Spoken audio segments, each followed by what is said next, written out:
Artikel dan media massa ibarat dua buah bola mata. Mereka saling berpasangan.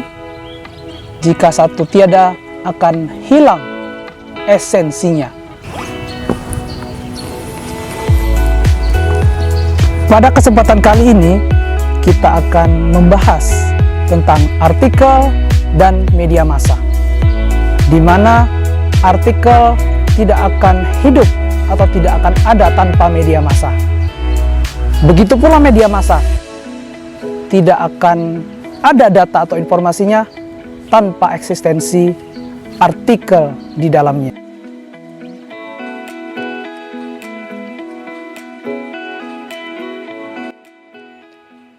Artikel menurut Kamus Besar Bahasa Indonesia edisi kelima adalah karya tulis lengkap, misalnya laporan berita atau esai dalam majalah, surat kabar, dan sebagainya. Dalam istilah hukum, artikel memiliki makna bagian undang-undang atau peraturan yang berupa ketentuan, yang dalam hal ini disebut pasal. Secara linguistik, artikel memiliki arti unsur yang dipakai untuk membatasi atau memodifikasi nomina. Misalnya, kata the dalam bahasa Inggris.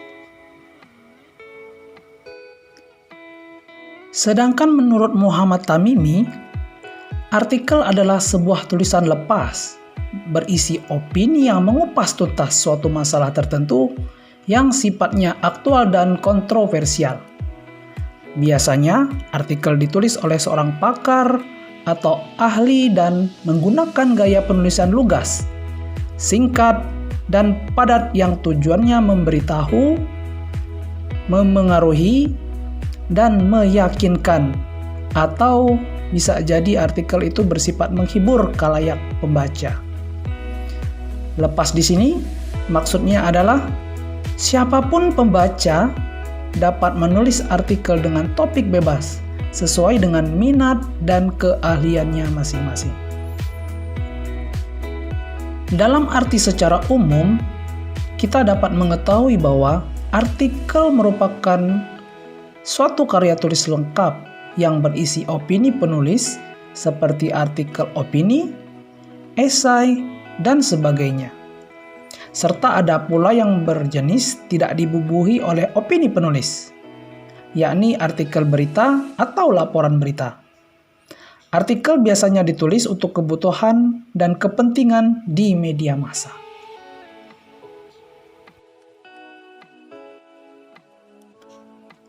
Artikel dapat dikelompokkan ke dalam 4 jenis, menurut Slamet Suseno. Keempat jenis artikel tersebut yaitu: pertama, artikel deskriptif. Artikel deskriptif adalah jenis artikel yang isinya menggambarkan, menjelaskan, menguraikan secara detail atau secara garis besar tentang suatu masalah. Yang kedua, artikel eksplanatif. Artikel eksplanatif adalah artikel yang isinya menerangkan sejelas-jelasnya tentang suatu masalah, sehingga pembaca memahami betul permasalahan yang telah dibahas dan dikemukakannya. Yang ketiga, artikel prediktif. Artikel prediktif adalah artikel yang bersifat meramalkan sesuatu yang belum terjadi. Artikel ini berisi tentang kemungkinan-kemungkinan di masa mendatang berkaitan dengan permasalahan yang dibahasnya. Yang keempat atau yang terakhir adalah artikel preskriptif.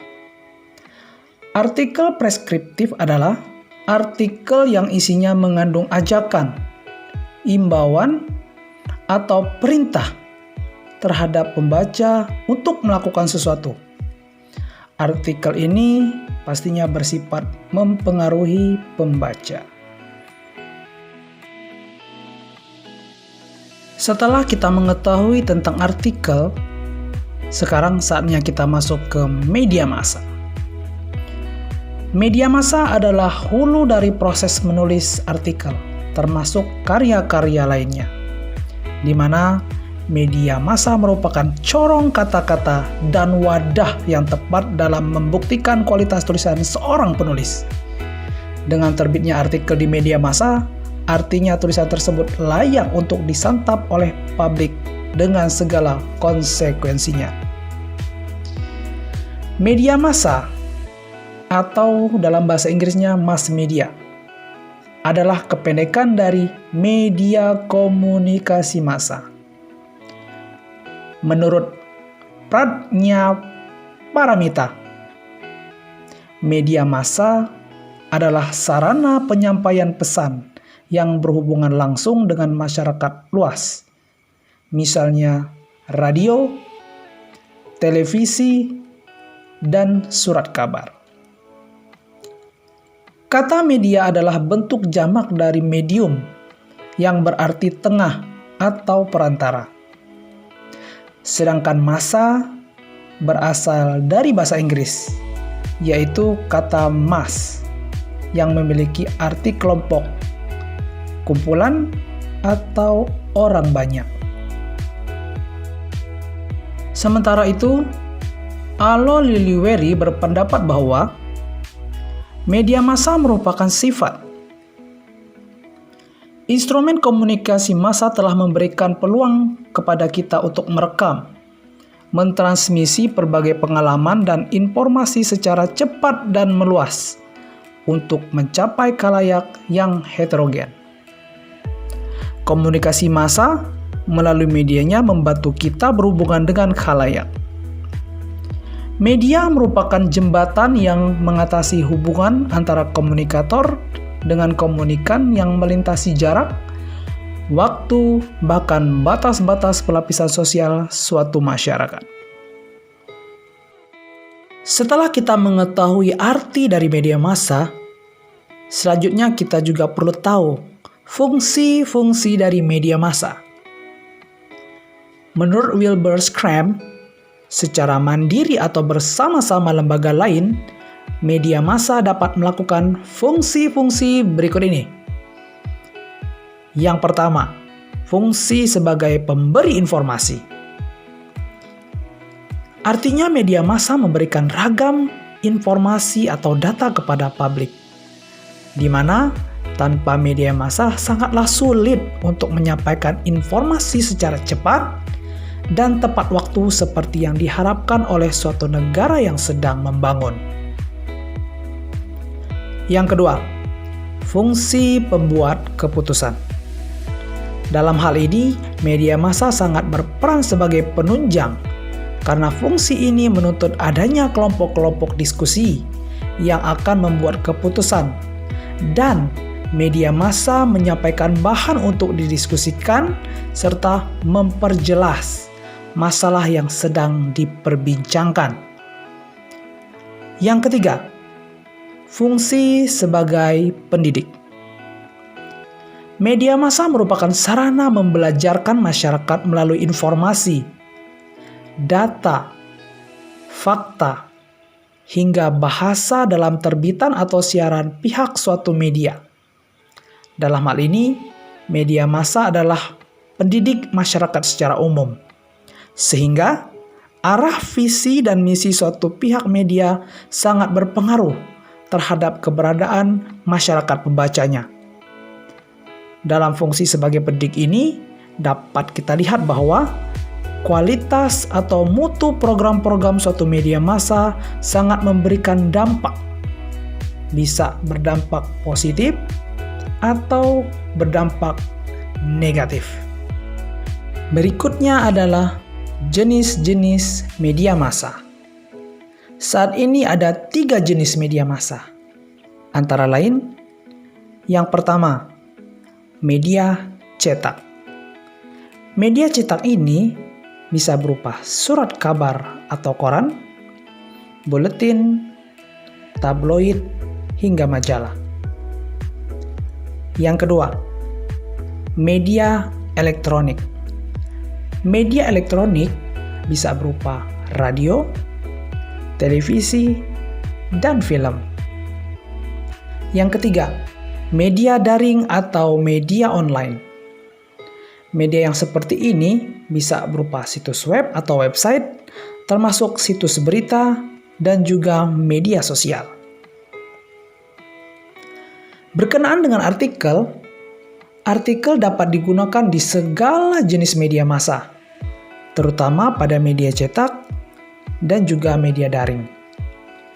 Pada media elektronik seperti radio dan televisi, artikel biasanya digunakan sebagai sumber atau referensi bacaan dalam proses penyiaran. Dalam hal ini, untuk menyiarkan berita, radio atau televisi tetap membuat artikel terlebih dahulu dan atau membacakan artikel yang telah disediakan di dapur siaran. Menurut Sutejo, menulis artikel yang baik tidak selalu membutuhkan kecerdasan intelijensi. Seorang penulis dalam menulis artikel di media massa cukup berpikir profesional dan juga berpikir rasional terkait dengan persoalan yang akan dituliskan. Ingat bagaimana etos kerja Albert Einstein yang dulunya sebagai anak yang bermasalah di sekolah, yang kemudian akhirnya ia menjadi ilmuwan yang terkemuka di dunia. Salah satu resep kejeniusannya adalah Albert Einstein rela menyediakan waktu setiap hari untuk melakukan penelitian, yang mana penelitian ini ia lakukan selama 12 sampai 14 jam per hari. Lalu, untuk menulis artikel di media massa, bagaimana dengan kamu? Untuk menumbuhkan motivasi menulis artikel di media massa, ada beberapa panduan imajinasi yang bisa kita lakukan. Hal ini disampaikan Sutejo dalam bukunya Jenius Menulis Artikel. Panduan imajinasi ini dibagi menjadi 7 macam. Yang pertama, jangan bayangkan kesulitan yang mungkin hadir di depan Anda. Yang kedua, fokuskan pikiran Anda pada manfaat yang luar biasa dari artikel. Yang ketiga, yakini bahwa dengan artikel Anda dapat menjadi praktisi pendidikan yang luar biasa kreatif dan produktif. Yang keempat, yakini bahwa dengan artikel Anda dapat menjadi guru yang ilmuwan. Yang kelima, yakini bahwa dengan artikel Anda dapat menjadi guru yang peneliti. Yang keenam, yakini bahwa dengan artikel Anda dapat menjadi guru yang profesional. Yang terakhir, yakini Anda akan menjadi kaya dan mudah mencari uang dengan menulis artikel.